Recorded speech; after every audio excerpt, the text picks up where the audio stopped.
Good morning, folks. We'll get started here in a few minutes as we wait for some more folks to get on the line. Thank you for being here.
Folks, we're going to give it one more minute and then we'll get started.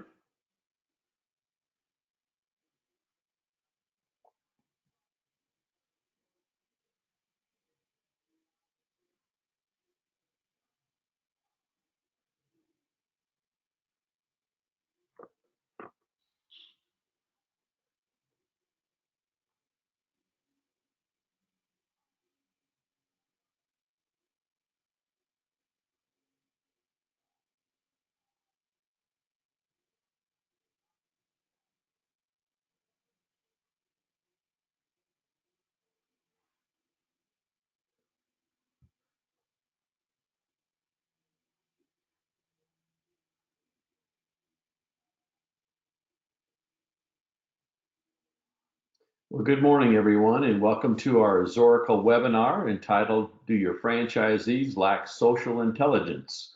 Today, we'll discuss 9 unique social intelligence markers that have a direct impact on a franchisee's success. You'll learn how to recruit for and encourage these attributes to increase the franchisee's performance and enhance their system-wide focus. Here to present her findings is Rebecca Monet, Zorakle CEO and Chief Scientist. Welcome, Rebecca. Good morning, everyone. Happy Friday. It also happens to be my birthday. Always a special day. So I wanted to share with you today a little bit about social intelligence and why it is important. So we're going to spend a few minutes today talking about some statistical trends that we are seeing in the area of social intelligence. We're going to talk a little bit about what social intelligence is and is not, and what might be causing some of these trends. And then at the end, of course, we'll talk about ways that we can work together to get some solutions if you or some of your franchisees lack social intelligence. So this is me a few pounds ago. I'm Chief Scientist and President here at Zorakle. We are a profiling tool based on a meta-analysis approach. We use 7 statistically validated sciences within our tool, including an emotional and social intelligence logic that's built right within the tool. Many of you are familiar with this tool, so I won't go into too much detail regarding the individual sciences.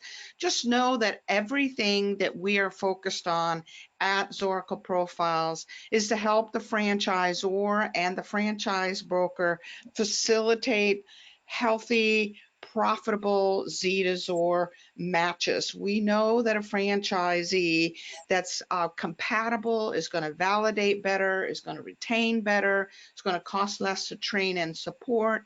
overall is going to be more satisfied, but most importantly, he or she is going to perform well. They're going to ramp up better, and they're going to have greater performance year over year. So in a nutshell, what is social intelligence?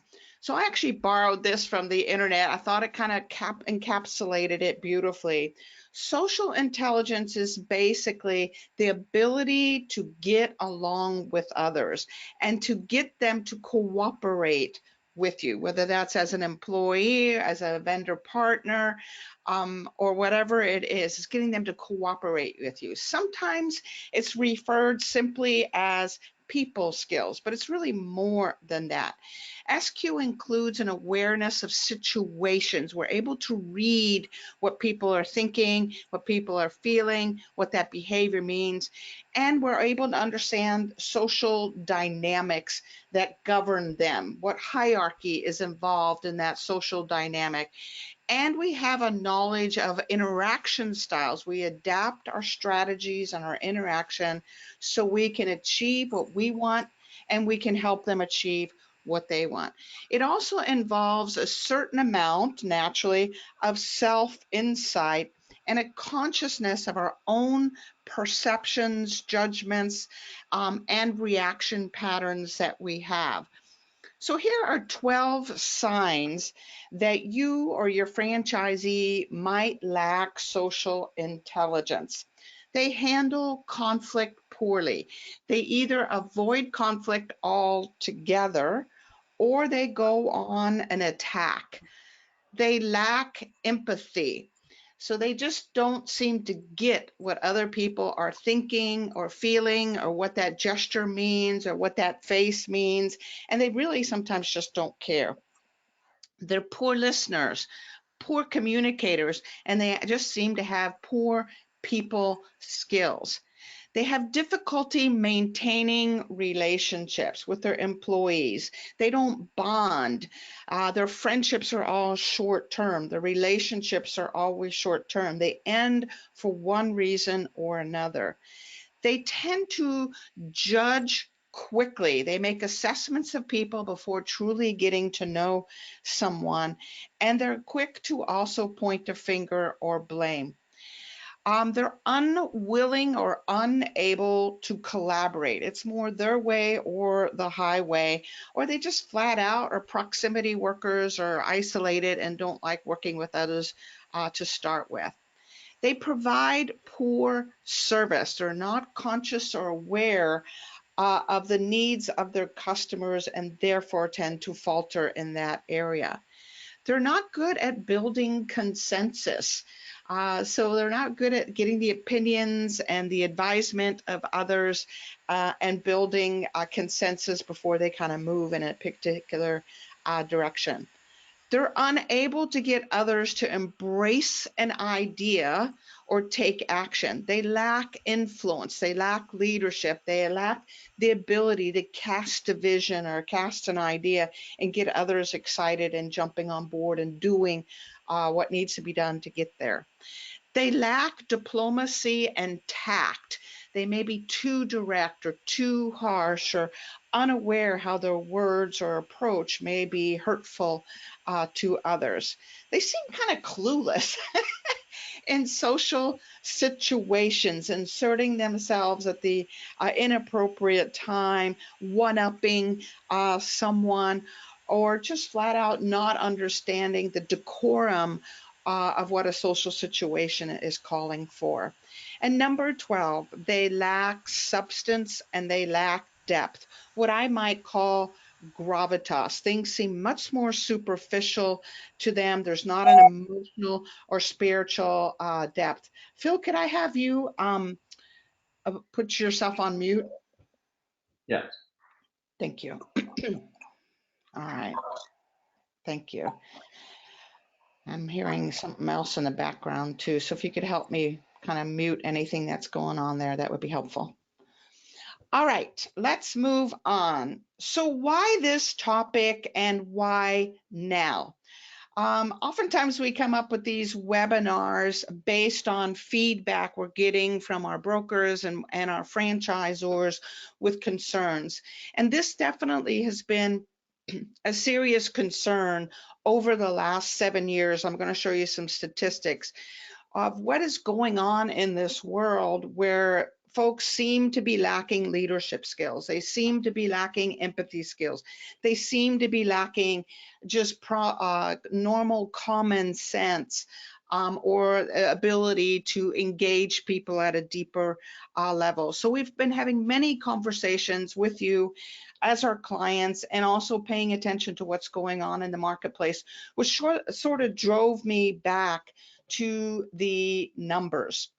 So what we're noticing is a statistical trend that, in our opinion, is a dangerous trend in the world, but specifically for us in franchising, and how that might down the road affect how a franchisor does business and how they might train and support and build a business around uh, individuals who seem to lack social intelligence. So this is why now, a few months back, we did a webinar on emotional intelligence and some of the trends that we were seeing there, and it was one of our best attended webinars ever.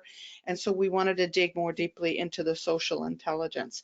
Many of you know that this work comes from Dr. Daniel Goleman. He wrote a book a number of years ago, Emotional Intelligence, and many have picked up the work and continued the research on the emotional and social intelligence of us as individuals and specifically as business owners, and the effect financially that has, and also on the customer experience and how it affects our leadership styles, etc.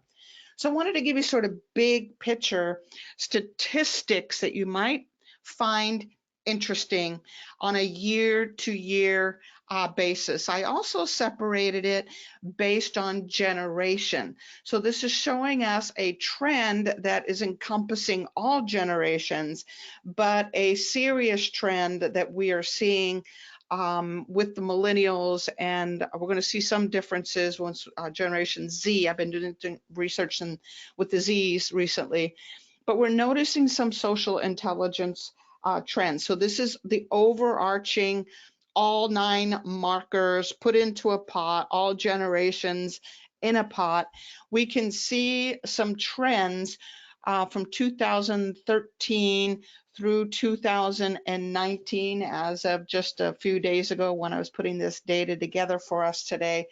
We're noticing just overall a negative trend in the 9 social intelligence markers from generation to generation. But please also note that from generation to generation, there's a negative trend also. Even the baby boomers and Generation Xers are having some dips in certain areas. But for sure, once the millennials start to take over leadership roles and become more active in franchising, we can see they're coming in with much less social intelligence than the prior 2 generations. And what are we going to do about that as it relates to our business models and franchising? A few other highlights, and we're going to dig more deeply into this in future webinars, but I wanted you to kind of get a big picture here. These are 5 of the 9 markers: leadership, empathy, conflict management, team building, and organizational development.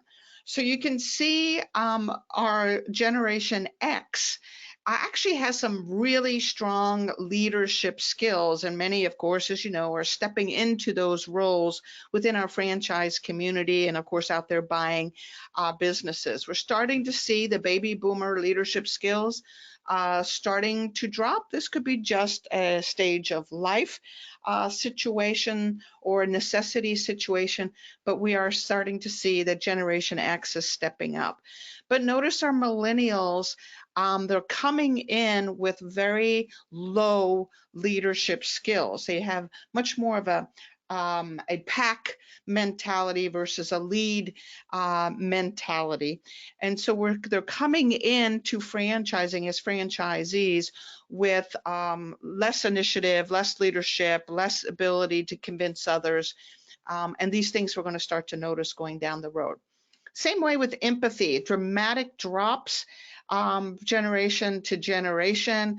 Generation X, much more pragmatic.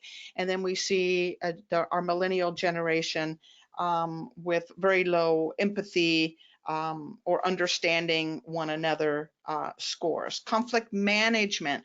I'm sorry, when you're in business, there's always conflict with employees, with vendors and suppliers, sometimes even with customers, unfortunately.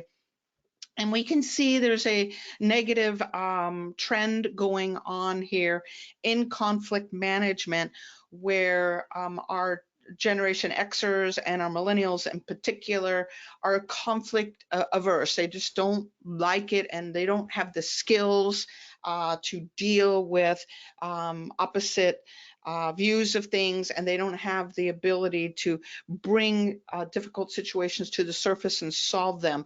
Naturally, as managers, leaders, franchisees, this is going to cause a problem. Now, what they do have in spades is the ability to build a team. They love to collaborate and they love to be part of a team. So I think there's ways franchisors can exploit this wonderful trend that we're seeing here. And we can see with our boomers and our Xers, not so much into the Kumbaya, not so much into the team building. And then another huge negative correlation, and this is a very interesting marker, is organizational awareness. Organizational awareness has to do with all of those things where you walk into a room and you can quickly assess what the dynamics are, what the power structure is, who is the big baboon, who makes the decisions here, who influences others. And we're going to talk about why this trend is so dramatic. And later we'll talk about what we can do to make this better. But suffice it to say, when you don't know who's making the decisions and you don't know how to effectively communicate with the guy in charge, with the big baboon, or you don't respect the big baboon, you're not going to get a yes when you're trying to sell something to him or convince him. So these are negative trends that I am seeing. Then I thought it might be fun if we took a look kind of from a big picture, the overarching attributes, the emotional intelligence markers, male versus female. So we notice that female seems to be coming out of the chute with the emotional intelligence and social intelligence, much stronger emotional awareness, almost equals self-management skills, a little bit more of a drive than men do, and not much, but a little bit. But they seem to have very strong leadership skills, organizational awareness, and of course, very strong relationship management. I think we're going to see some massive trends in franchising towards this female entrepreneur, this female business owner. I think it is a massive trend going down. And franchisors need to be jumping on board with marketing to attracting, creating systems and processes to onboard these women because I think they're going to be our future leaders. So what is a social intelligence and what is it not? First off, social intelligence is not a part of personality, which is why we assess it separately. It is instead a true intelligence. SQ is one of 6 dimensions of intelligence. So I want you to think of it like you would think of it as a cube. A cube, of course, has 6 sides. And SQ is one of those sides. The others, of course, is abstract intelligence and practical intelligence, and of course, emotional intelligence, aesthetic intelligence, and kinesthetic or body knowledge or intelligence. And if you're interested in this, let me know and I'll send you some articles on this. But suffice it to say, it is not part of personality. It is a true intelligence, which means given the right environments and conditions and opportunities to grow, intelligence can expand, it can grow, it can be enhanced, and our scores can indeed go up. So although we're seeing some negative trends, we can educate people in these intelligences. But I also wanted to point out how each of these intelligences are indeed interwoven, in fact, intimately interwoven. So think of just three of the intelligences, like social intelligence, emotional intelligence, and practical intelligence. And if we look at this black box here, you can see that if this is a marker, let's call it leadership, or let's call it social awareness or organizational awareness, we can see that not only does it affect our social intelligence, or the way that we interact with the human being and our ability to read those gestures, that tone of voice, or the mood of that particular social situation, but it's also affecting our emotional intelligence, how we should properly feel about that situation. So let's assume for one moment we walk into a scenario and somebody just received an award. And all of a sudden we begin to feel some jealousy or some injustice, unfairness that they received that award. That knowing that I'm feeling jealous or that there's an injustice in how they got that award is my emotional intelligence. My social intelligence would kick in and say, this is an award ceremony. This is this person's moment. So I know I need to applaud. I know I need to stand like everybody else when that person's being recognized. And I know from a practical perspective, from a practical common sense perspective, that once we gather in whatever the situation is, having cocktails and this person that won the award is going about, that I am not going to one up that person by telling stories about someone else or myself that one ups them. This is their moment to shine.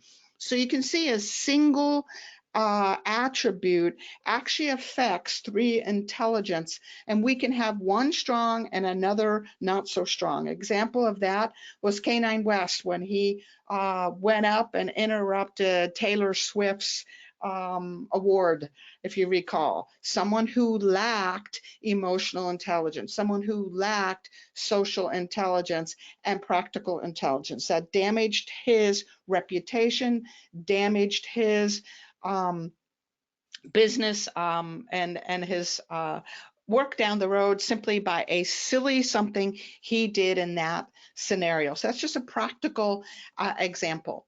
So as I mentioned, we measure 11 emotional intelligence markers. We did 2 webinars on this last year. If you're interested, reach out to Phil, myself, Tracy, and we'll get you links to those webinars. But these are the 11 markers. And then the 9 social intelligence markers. 3 of the markers are leadership markers, the ability to develop others, how influential we are, what is our leadership skills. 3 of the markers are around social awareness. How can we understand others? How's our service orientation? What's our organizational awareness like? And then the last 3, managing others. Can we deal with conflict, and how do we do that? Are we a change catalyst, and can we collaborate and build a team? So these are the markers that we're looking at. So let's break it down a little bit further. Those folks that have strong social awareness, are attentive to the emotional cues of others. They can accurately detect those crucial social networks and read the key power relationships and the forces that shape the actions of others. So assume for a moment your franchisee is running some kind of a CEO group, or he has to go in to a business to business situation and make a presentation to a handful of people. If he or she has strong social awareness, he would quickly be able to tell that whoever is sitting at that table, who's really making the decisions, and what the person to his left or right or across from him is thinking or feeling by their tone of voice, by their gestures, by their posture, and by the questions or the responses that he is getting out of them. Strong social awareness would allow you to read that scenario inside and out, and then adapt your presentation and your interactions with the group to accommodate whatever those power roles are and whatever that network is and whatever the decision maker is. That franchisee would be able to do that in milliseconds. He would be able to recognize that. Relationship management. Someone who scores high in relationship management is someone who is skilled at being able to work with others. They know how to handle difficult and tense situations with tact and diplomacy. So they're able to see a situation festering long before others see it. They can see that there's a conflict, or two employees are rubbing each other wrong. There isn't anything that has to come to them directly, but they're able to see that these two employees or these two individuals may have some difficulty working together.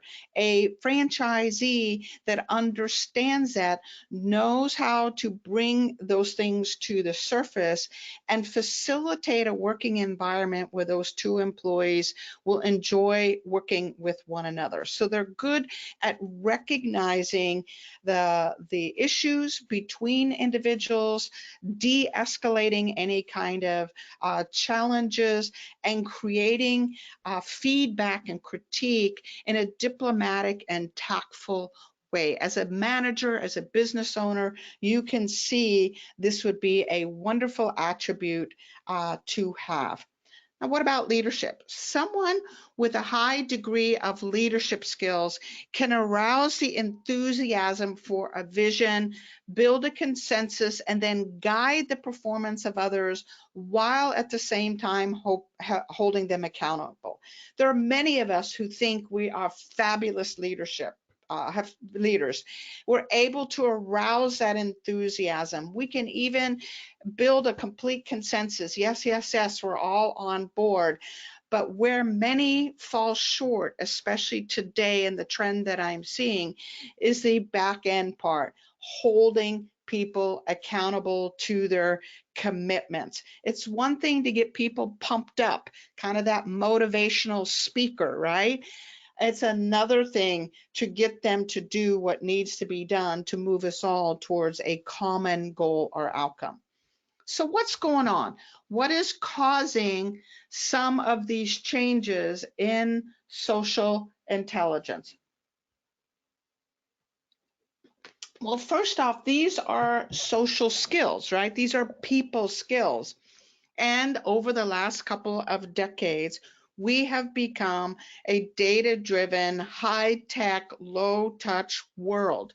And the more we're hiding behind our computer screens and our text messages and instant messaging here and LinkedIn, the more high tech we've become, the less interaction face to face we are having. We're not seeing those faces and those tiny little gestures that mean I didn't understand, or I'm confused, or I'm in some way not agreeing with you. We're not seeing those facial expressions. We're also not hearing the tone of voice that we may have heard if we had been speaking to them face to face or even by telephone. So this high-tech world has led us to simply not having as much opportunity to grow these social intelligence or even emotional intelligence skills, because our interaction, the human element, is going away as we become more robotic and more high tech. We're also a selfie-centered society. We have become more about us and less about others. Now that hopefully will change, but right now, the last 15 to 20 years, we have been a much more me kind of thinking. So we're focused more on how others perceive us and our own reputation management, rather than looking for the feedback from others that allows us to accommodate them or to correct them if their perception of us is incorrect. Instead, we are becoming all about how we want to project and almost a false sense of self. And so people don't connect with this lack of authenticity that we have, or this puffed up sense of who we are. In fact, as a whole, worldwide, the empathy is on a rapid decline, along with and in tandem with a lack of authenticity, which of course is bringing up all kinds of other issues, trust issues, fakeness, all of those kinds of things. So as a society, with empathy and authenticity dropping, you can see, if I'm a franchisee or a business owner, that this very likely is going to affect not only my ability to run a business, but my ability to hold on to employees and hold on to customers, because of my lack of authenticity or my lack of empathy for those that I'm dependent on. So another trend that we see in this world right now, I call it moats versus bridges. We, over the last couple of decades, have become more security and privacy conscious. From technology to living in gated communities. We have put up more moats, more distance between us and the world. Neighbors don't just pop in like they used to. They call ahead to tell they're coming over, and may even make appointments. So we've become more of a moat culture, isolating and separating ourselves from others. Initially, this was simply out of security and privacy, and now it's become more of an epidemic. We are all feeling more lonely, more isolated, and some of this is out of a natural trend where we have employees that are remote workers, where there's a day and a time you went to an office and you shared lunch and you met at the water cooler, or you went to university and you actually drove there and you spent the day and you met kids in class. And today we are taking classes online. So it's created this massive epidemic of isolation and loneliness, which is also fostering an environment where we are not forced to learn more emotional and social intelligence skills. We become more narcissistic, more self-absorbed. It becomes more about us. Now, another trend that's been going on in the world is the trend of demand for customer service. So as we become a more lonely society, we are noticing the demand for, I want to be heard, I want to be significant, I want to have an experience in a store or as a customer, is going up. Now, customer service skills is actually a hard skill that we measure with Zorakle. And if I showed you how these two are working together, you would be appalled. So we have humans, customers, who are demanding more human interaction and more service, more convenience, etc. But our skills as a society and customer service is dropping. So if you're a franchisor and the demand for better service is going up, but your franchisee is coming in with lower customer service scores and a SQ marker of service orientation that is down, you can see you're going to have a whole bunch of customers that aren't being taken care of.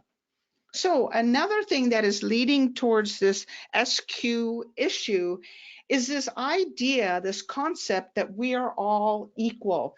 This has been a trend in the last couple of decades, and for good reasons. Don't get me wrong, I'm not making a political statement here, but this whole idea that we're all equal has put people in social situations where they are not recognizing the title of someone in an organization. They are treating everyone as an equal. Now, treat everyone with respect and kindness and generosity, absolutely. But if you are a franchisee who needs to sell to the CEO of a multi-billion-dollar business, the way you interact with him is different than how you interact with that person you called on the phone to make the appointment. However, we're in a society that says we are all equal. So frequently what's happening is if a franchisee is in a business-to-business environment and he is not recognizing status, degrees, titles, position, money, if he's not recognizing those things as having still to this day some level of distinction or hierarchy to it, then he or she is going to have a much more difficult time doing business in the business to business environment. Now, the opposite is also true. Since our customer service skills are dropping and our empathy skills are dropping, if we treat every customer that walks through our door to buy some protein powder the same, rather than noticing this guy looks like he has knowledge based, he's fit, he goes to the gym regularly, versus this guy or gal is coming in who's dealing with some obesity issues and some other body image issues, we're going to talk to those two individuals differently. We're going to adapt our communication differently. They are not equal.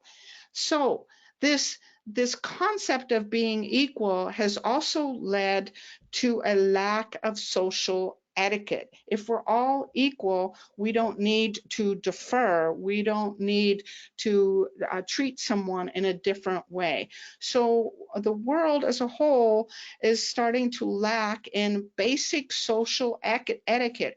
Who goes into an elevator first? Who gets introduced to who first? And how we are to respect and appreciate one another in social environments. So we're going in to environments as franchisees klutzy socially because we've not been taught how the social etiquette that has been going for generations and generations. God created us equal, but we are in a world that requires a certain etiquette and a certain understanding of hierarchy and power and how all of that works. That doesn't mean you can't get a result. It simply means you have to adapt your strategies. So for some, equal presumes same. And as I just demonstrated with those couple of examples, we are not the same. We are given through our rights as human beings that we are indeed equal, but we're not the same. We have different educations, different backgrounds, different needs, and we need to understand that in our employees, in our customers, in our relationships with one another.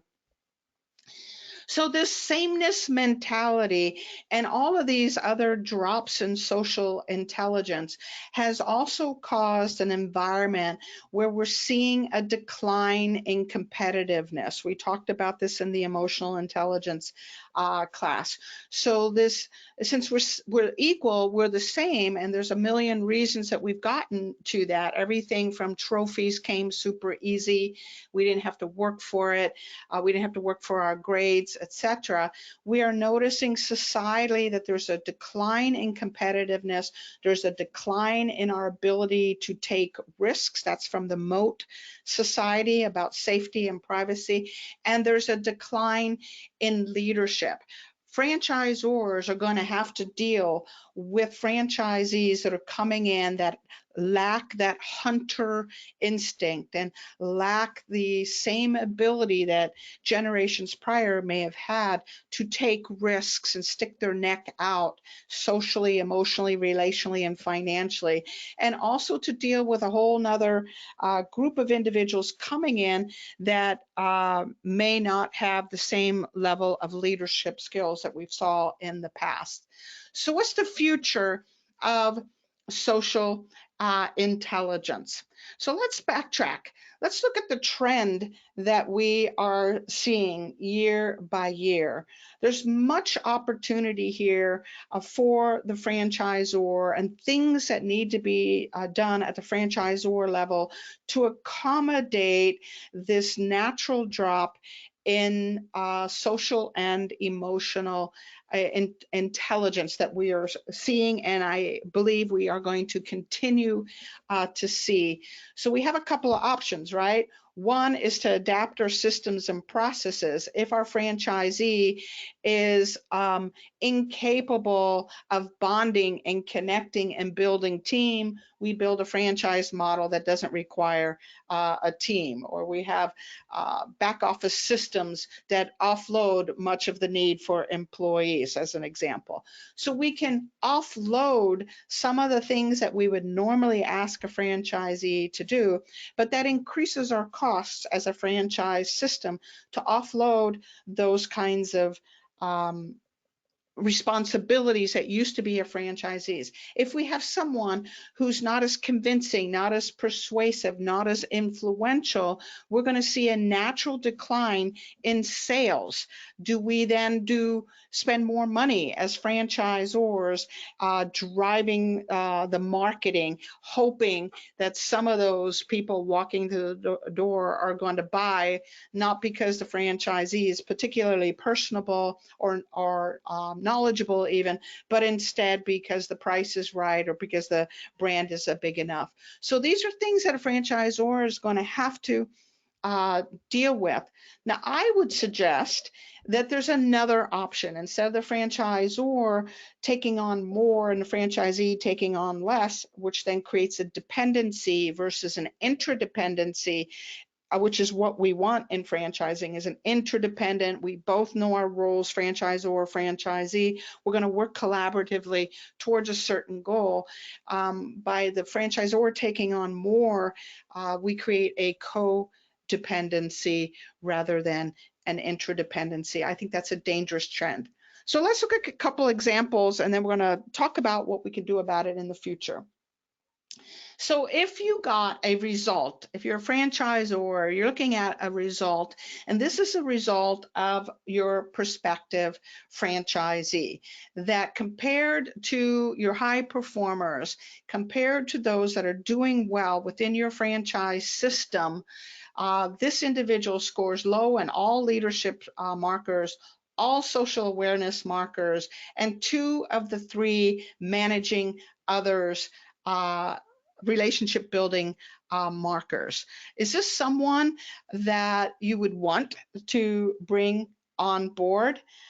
Is it something that you can train and help them with? Now, a lot of that's going to depend on the type of franchise you have.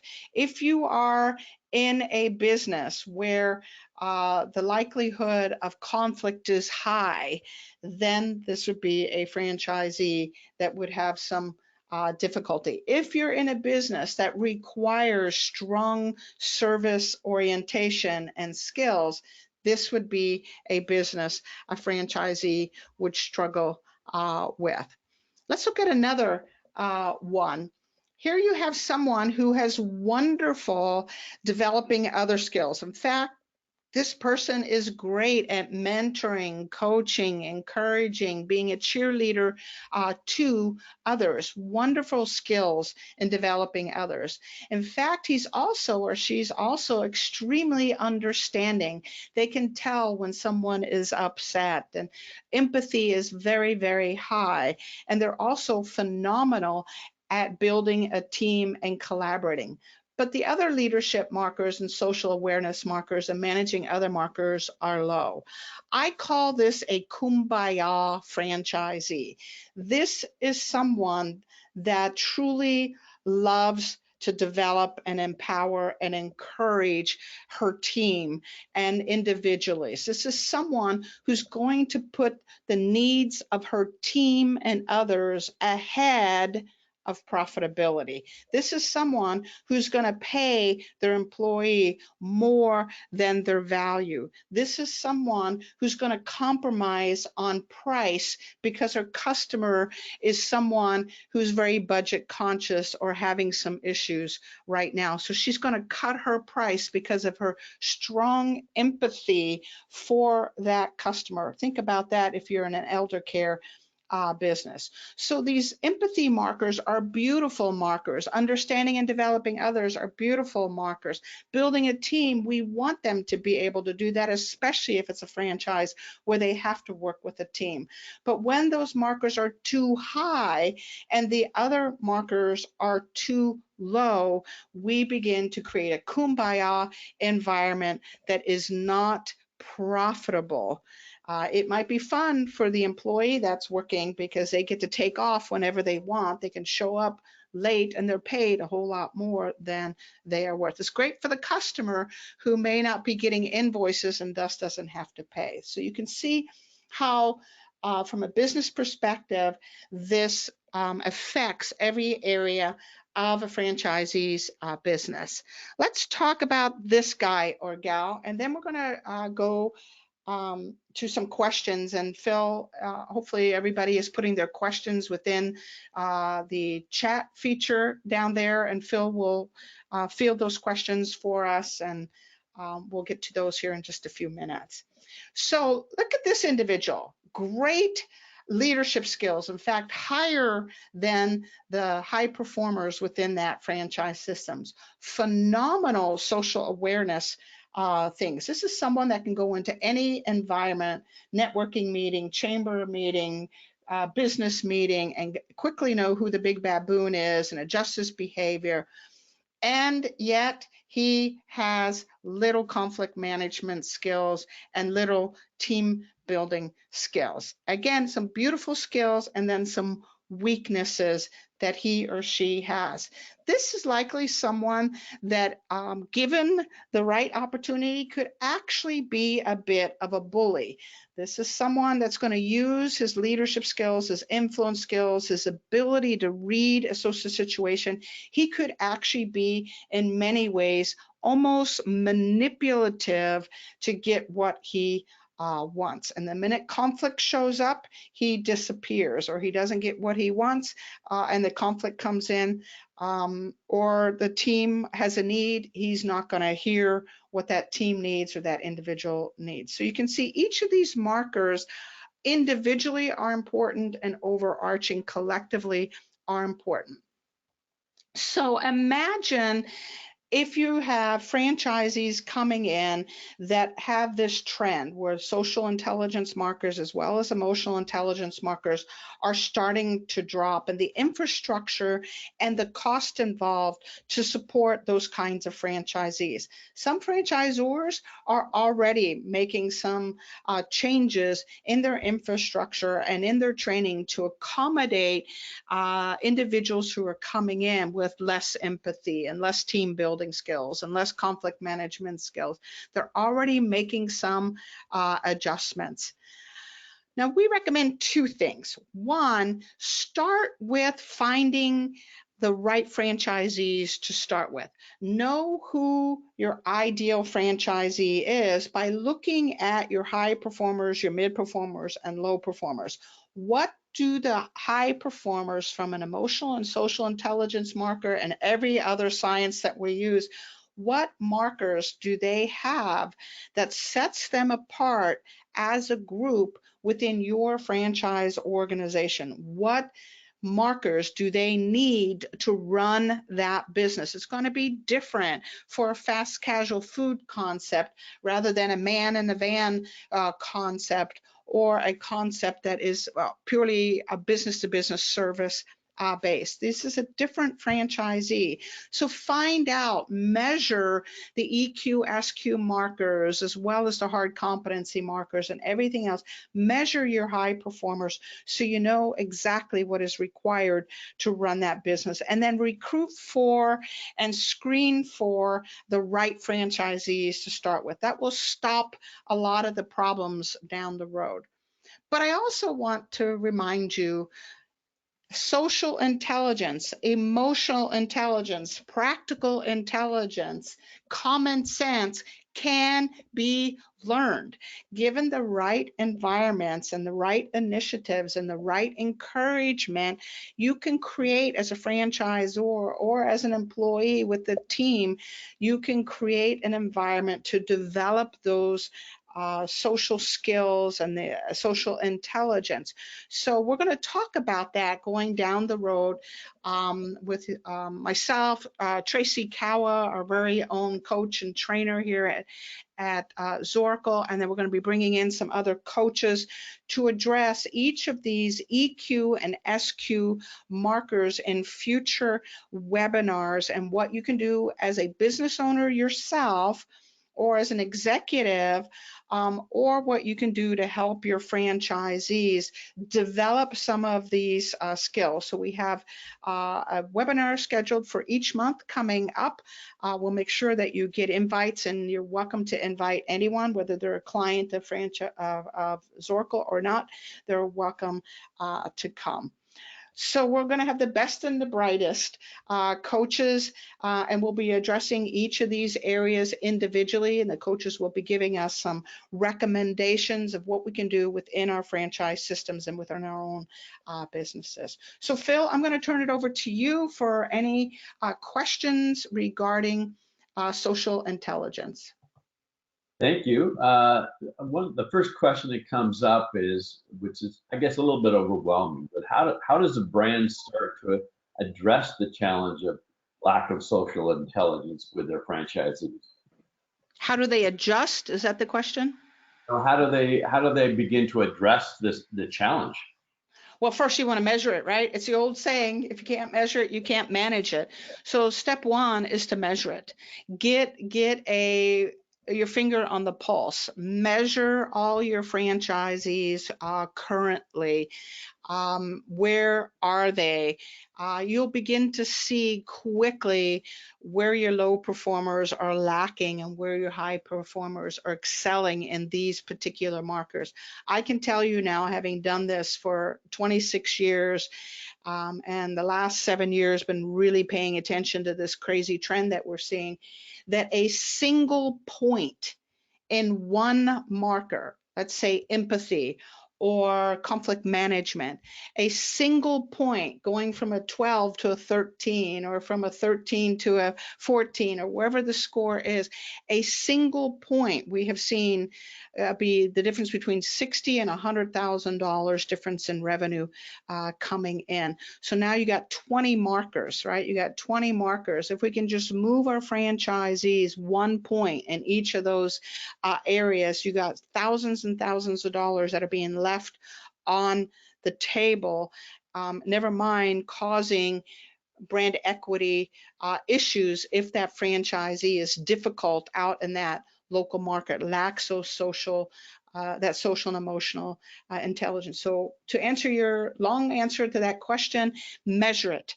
Get your franchisees to take the Zorakle leadership assessment, measure it, and then determine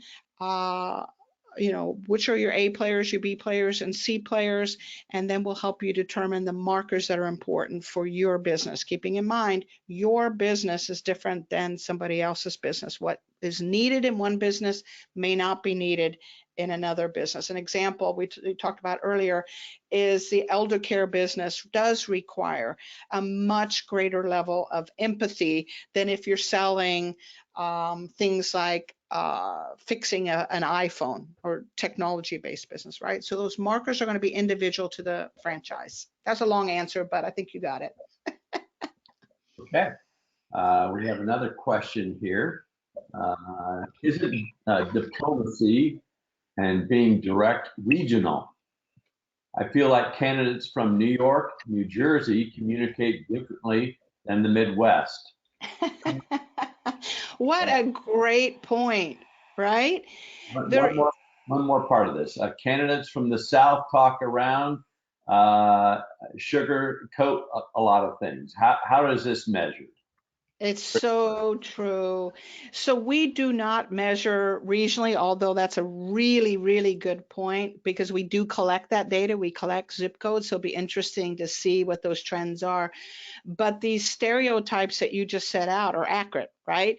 So you're dealing with someone from New Jersey or New York. There is a little more harshness and quickness. And then in the South, there's a lot of patty caking and a lot of sugar coating and a unwillingness to address conflict and deal with issues, right? And then you go to the Midwest and you go west, we see a whole nother set. We see more pioneers and leaders and do it my way, but so a lot of influence skills coming out west, but not great team building skills, right? So there is definitely a regional aspect to that, of being influenced by the values of that particular culture. So it'd be interesting to do some research in that, since we are collecting that data and do a side by side comparison.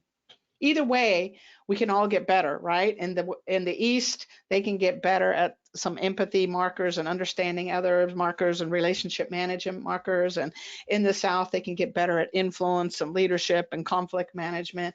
And in the West, they can definitely get better at organizational awareness and not seeing every situation is the same or equal. Great, thank you. Next question is, how do brands start working with these millennials in the future? What do you think they needs to change? Obviously, something has to change because they're coming our way. Yes, and they are now in franchising, right? Where 10 years ago they were still a little bit young, getting their education, and may have not had access to the financing, but they're starting to come in to franchising. So our hope is that we're going to deal with that in our upcoming webinars. As it relates to millennials, I do want to caution that this trend is not just a millennial trend. It's multi-generational. It is a steady decline in social and emotional intelligence.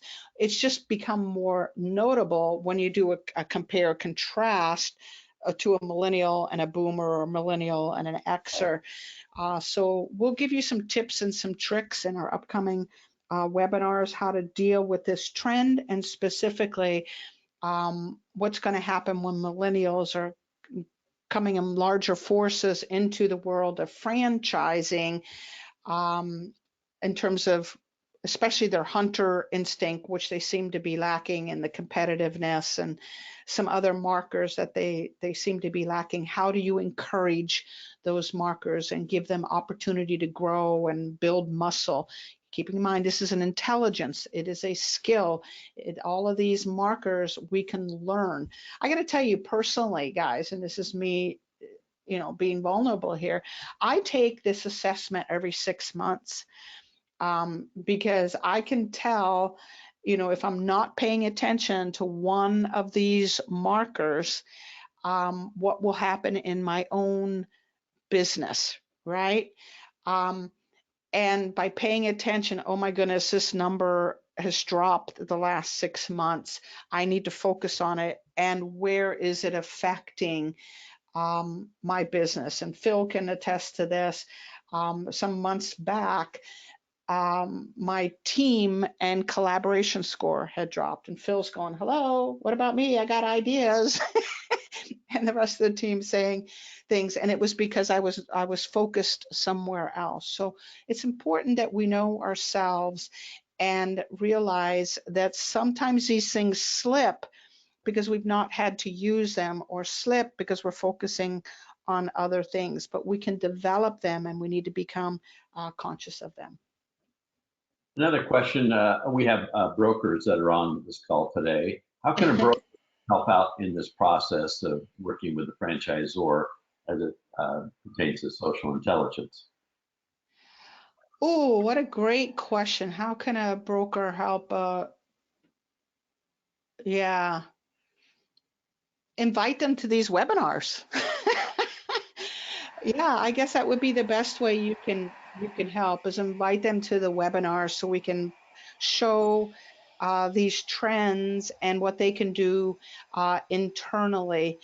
And if you become aware of them yourself, let the franchisor know, hey, this guy's got phenomenal hard competencies. He's an ops guy. He's a technical guy.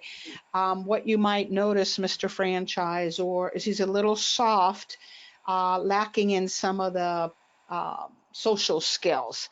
But I think he's capable of learning them. And so let me introduce you to John, my prospect.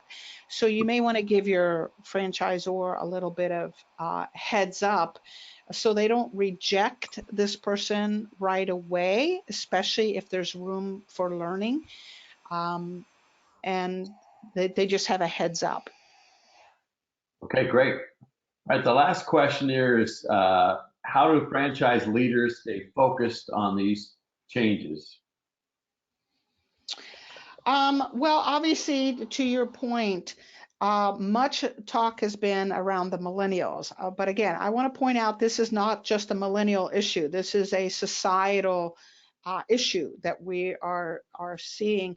But there's been a lot of training for franchisors by the IFA and others of how to work best with millennials, not just as employees, but as potential franchisees, how to market to them, how to motivate them, how to create businesses that are more collaborative, more around a team, more work-life balance. So franchisors are looking at their best practices and their recruitment processes and their training processes to accommodate the millennial generations. But I think it needs to be even more specific. I think it needs to drill down to leadership skills and organizational awareness skills and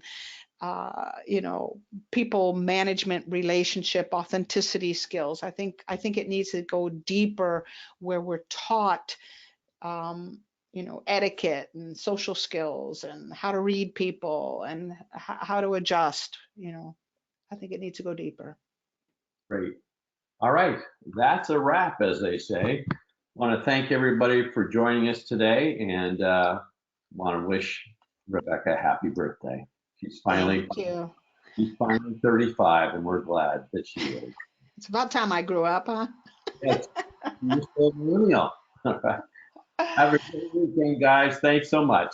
Bye-bye. Take care.